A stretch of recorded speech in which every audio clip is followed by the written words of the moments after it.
Assalamualaikum warahmatullahi wabarakatuh.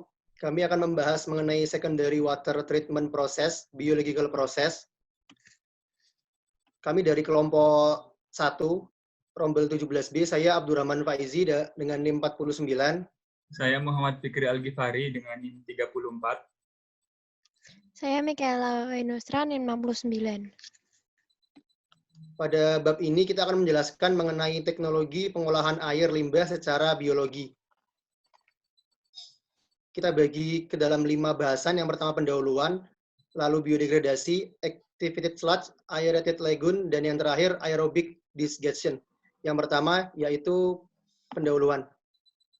Air limbah atau limbah berasal dari limbah manusia dan rumah, industri, hewan, limpasan hujan, dan infiltrasi air tanah. Air limbah terdiri dari 99% air menurut beratnya, di mana 0,1% sisanya adalah bahan tersuspensi atau terlarut. Air limbah biasanya mengandung bahan organik, sampah, limbah, organisme patogen, logam berat, racun, dan lain-lain. Tujuan utama dari pengolahan air limbah adalah mengubah material yang terdapat di air limbah menjadi produk akhir yang aman tanpa ada efek negatif terhadap lingkungan, dengan harapan dapat melindungi kesehatan masyarakat dan dapat mendaur ulang atau dipulihkan dari komponen air limbah yang masih berharga. Yang terakhir, mematuhi peraturan perundang-undangan sesuai ambang batas yang telah ditentukan. Setelah pengolahan utama air limbah, yaitu pengolahan fisik, air limbah masih mengandung sejumlah besar bahan terlarut dan koloid yang harus dihilangkan. Permasalahannya adalah bagaimana mengubah bahan terlarut atau partikel yang terlalu kecil dalam sedimentasi menjadi partikel yang lebih besar untuk memudahkan dalam proses pemisahan dan penghilangkannya. Pemisahan itu dapat tercapai dengan pengolahan sekunder, yaitu pengolahan biologis. Pada materi sebelumnya kita sudah mempelajari mengenai pengolahan primer seperti filtrasi, sedimentasi, koagulasi, dan flokulasi. Pada materi kali ini kita membahas mengenai pengolahan sekunder, yaitu pengolahan biologis. Pengolahan biologis. Pengolahan air limbah adalah penghilangan padatan tersuspensi oleh mikroorganisme seperti alga, jamur, atau bakteri dalam kondisi aerob atau anaerob, di mana bahan organik dalam air limbah dioksidasi atau dimasukkan ke dalam sel yang dapat dihilangkan dengan proses pembuangan atau sedimentasi. Tujuannya adalah untuk menciptakan sistem di mana hasil dekomposisi mudah dikumpulkan untuk pembuangan yang tepat. Pengolahan sekunder. Pengolahan air limbah dengan proses yang melibatkan pengolahan biologis dengan sedimentasi sekunder. Pengolahan biologis bergantung pada bakteri, nematoda, atau organisme kecil lainnya untuk memecah limbah organik menggunakan proses seluler normal. Air limbah dimasukkan ke dalam bioreaktor yang dirancang secara khusus dalam kondisi aerob atau anaerob, dan bahan organik menggunakan mikroorganisme seperti bakteri, ganggang, dan jamur. Yang pertama ada biodegradasi. Biodegradasi adalah proses pengolahan air limbah yang melibatkan penerapan mikroorganisme untuk menghilangkan polutan atau menguraikan bahan berbahaya menjadi bahan yang kurang atau tidak beracun. Biodegradasi adalah proses di mana bahan organik diuraikan oleh enzim yang dihasilkan oleh organisme hidup. Biodegradasi dibedakan menjadi dua, yaitu aerob dan anaerob.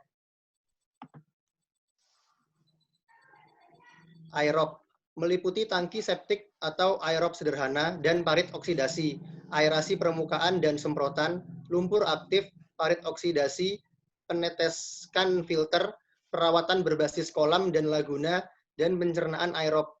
Aerasi digunakan untuk menghilangkan komponen organik yang mudah menguap dan meminimalkan bau saat air limbah diolah. Aerasi menyediakan oksigen ke bakteri dan organisme lain saat mereka menguraikan zat organik dalam air limbah.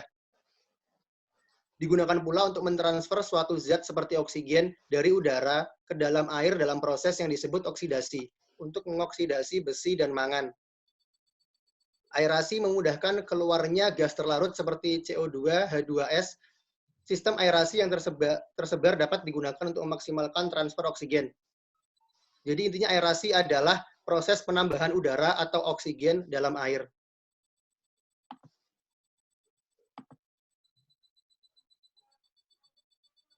Air stripping, digunakan untuk menghilangkan NH3 dari air limbah dan untuk mencegah penguapan zat-zat di dalam air. Lumpur aktif, banyak digunakan untuk pengolahan sekunder air limbah domestik dan industri. Perlakuan aerob ini efektif dalam mengurangi emisi gas berbahaya seperti gas rumah kaca, CH4NO2, dan amoniak. Sangat cocok untuk mengolah aliran limbah yang tinggi kandungan organik atau biodegradable dan sering digunakan untuk mengolah limbah kota, air limbah yang dihasilkan oleh pabrik kertas atau industri terkait makanan seperti pengolahan daging, dan air limbah industri yang mengandung molekul karbon. Anaerob. Pengolahan anaerob menggunakan bakteri untuk membantu bahan organik memburuk di lingkungan yang bebas oksigen. Digunakan untuk mengolah air limbah cair yang kaya akan biodegradable materi organik dan untuk perawatan lebih lanjut dari endapan sedimentasi untuk yang sulit menjaga kondisi aerob. Ciri-ciri anaerob, durasi yang lebih lama, level pemurnian yang lebih meningkat, kemampuan untuk menangani kandungan organik yang tinggi, menghasilkan lumpur yang sedikit, dan produk metana sebagai produk akhir. Proses anaerobik adalah proses multi-step kompleks dalam kimia dan mikrobiologi. Bahan organik terdegradasi menjadi unsur dasar dan akhirnya menjadi gas metana. Digunakan untuk pengolahan limbah dari pabrik makanan dan minuman, serta air limbah kota, limbah kimia, dan limbah pertanian. Limbah yang sesuai termasuk kotoran ternak, limbah pemrosesan makanan, limbah minyak bumi, dan limbah pengalengan dan limbah zat warna. Pengolahan anaerob mendorong salah satu bidang pemulihan sumber daya, yaitu untuk menghasilkan biogas yang terdiri dari metana. Keuntungan dan kerugian anaerob dibanding aerob. Kelebihan anaerob yaitu biaya operasi rendah, tetapi kekurangannya biaya modal tinggi, umumnya membutuhkan panas. Produk lumpur rendah, tetapi waktu retensi yang rendah kurang dari 24 jam. Reaktor tertutup tanpa bau atau aerosol, tetapi senyawa korosif dan berbau busuk terbentuk selama anakrobiosis. Sludge sangat stabil, tapi tidak seefektif stabilisasi aerob untuk menghancurkan patogen. Gas metana diproduksi sebagai produk akhir, tetapi memproduksi hidrogen sulfida. Kebutuhan nutrisi yang rendah karena tingkat pertumbuhan aerob rendah, tetapi reaktor memerlukan alkalinitas tambahan. Dapat dioperasikan secara musiman, tetapi laju pertumbuhan anaerob yang lambat dapat menghasilkan startup awal yang lama pada reaktor dan periode pemulihan. Startup yang cepat mungkin setelah aklimasi, tetapi hanya digunakan sebagai pra-pengolahan untuk limbah cair. Jadi apabila BOD air kurang dari 400 mg per liter, lebih ekonomis kalau menggunakan sistem aerob. Tetapi apabila BOD lebih dari 40 mg per liter, lebih ekonomis ketika menggunakan aerob. Atau dapat digunakan keduanya. Aerob terlebih dahulu, baru anaerob terlebih dahulu, baru aerob. Metana dan zat-zat yang berbahaya terpisahkan terlebih dahulu, baru menggunakan aerob yang lebih sederhana. Nah, ini adalah gambar dari aerasi yang nanti akan dijelaskan lebih detailnya. Sedangkan ini adalah gambar dari lumpur aktif sistem parit oksidasi.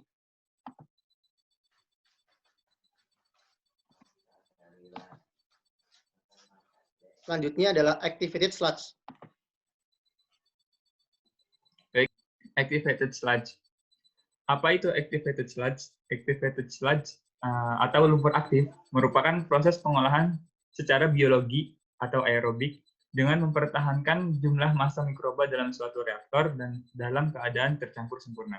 Proses ini pada dasarnya merupakan pengolahan aerobik seperti yang telah tadi disebutkan oleh Saudara Faiz bahwa activated sludge ini salah satu pengolahan aerobik yang mengoksidasi material organik menjadi CO2 dan H2O, NH4 dan sel biomasa baru.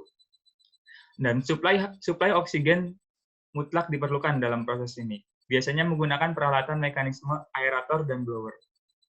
Peralatan tersebut selain dibutuhkan untuk menyuplai oksigen, juga diperlukan untuk melakukan pengadukan sempurna dalam reaktor. Perlakukan untuk memperoleh massa mikroba yang tetap dalam reaktor adalah dengan melakukan resirkulasi lumpur dan pembuangan lumpur dalam jumlah tertentu. Oke, sekarang mari kita lihat gambar mekanisme dari sistem lumpur aktif konvensional ya. Jadi ini adalah gambar dari sistem lumpur aktif konvensional di mana pertama masuk ke bak sedimentasi awal atau bisa dibilang primary water treatment ya, dan selanjutnya masuk ke rangkaian sistem lumpur aktif konvensional. Untuk prosesnya bisa di slide selanjutnya.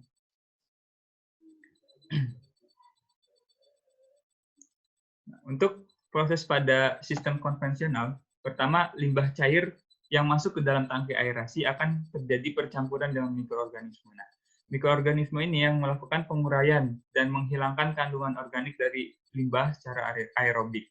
Oksigen yang dibutuhkan untuk reaksi mikroorganisme tersebut diberikan dengan cara memasukkan udara dari tangki aerasi dengan blower.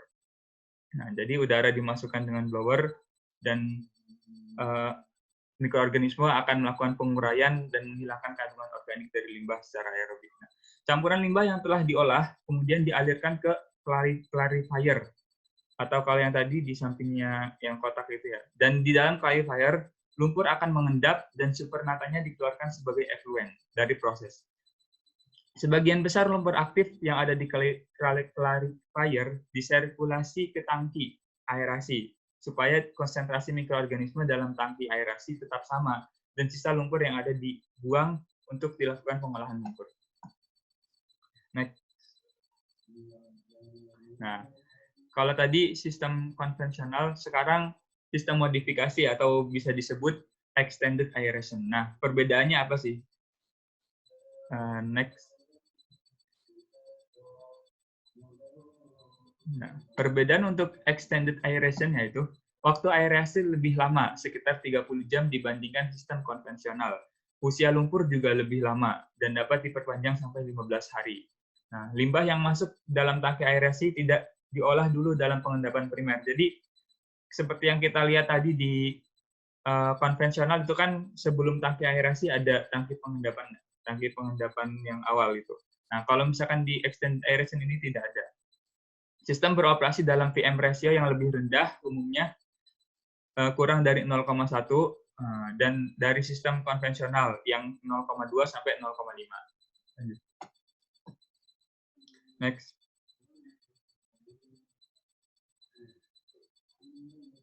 Untuk prosesnya sendiri, di dalam bak aerasi, air limbah disuplai oksigen dari blower atau diffuser, sehingga mikroorganisme yang ada akan menguraikan zat organik yang ada dalam limbah.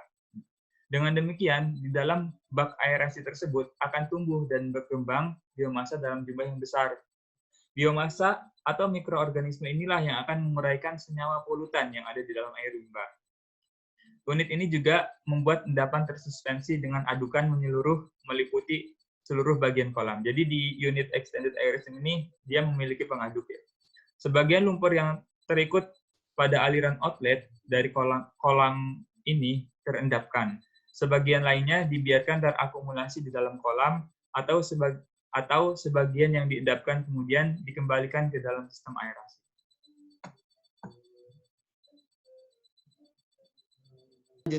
Selanjutnya adalah aerated lagoon. Aerated lagoon pada dasarnya adalah kolam sedalam 3-4 meter yang digunakan untuk mengolah limbah dengan bantuan aerator. Aerator sendiri berfungsi untuk memaksimalkan aktivitas aerobik mikroorganisme dan membantu mengoksidasi limbah. Selain itu, aerated lagoon biasanya digunakan untuk menghilangkan chloroform, salmonella, logam berat, COD, BOD, dan TOC. Next. Pada aerated lagoon, contoh aerator yang biasa digunakan adalah bubble aerator.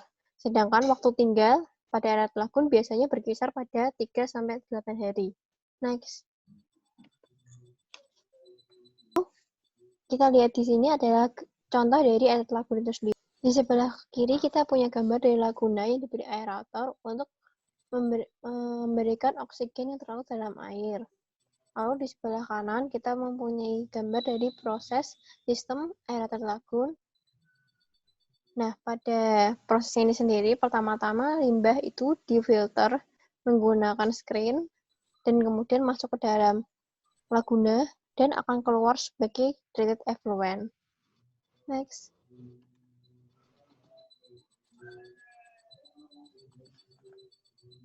Terakhir, kita punya aerobic digestion. Aerobic digestion mempunyai tujuan untuk mengurangi volume sludge dan mengubah senyawa organik dalam limbah menjadi H2O, CO2, dan lain-lain. Aerobic digestion sendiri menunjukkan hasil yang lebih cepat daripada anaerobic digestion. Aerobic digestion juga lebih murah karena bisa beroperasi pada suhu ruang. Selain itu, anaerobic digestion juga mempunyai proses yang lebih kompleks. Tetapi, aerobic digestion mempunyai biaya operasi yang bisa terus bertambah karena harus menggunakan aerator secara terus-menerus. Next. Lalu di sini kita punya gambar dari aerobic digestion itu sendiri yang sebenarnya mirip seperti kolam. Lalu di dalamnya nanti akan didiamkan dan diberi mikroba. Next. Berikutnya kita punya contoh dari flowsheet pabrik yang menggunakan satu aerate lagoon yang paling atas sebelah kiri dan 4 aerobic digestion yang disusun secara seri, yaitu lingkaran yang diberi simbol R. Next.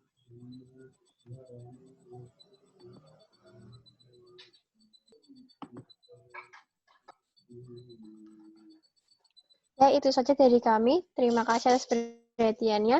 Jika ada yang menambahkan, silahkan kita diskusikan di grup. Maaf atas kesalahannya.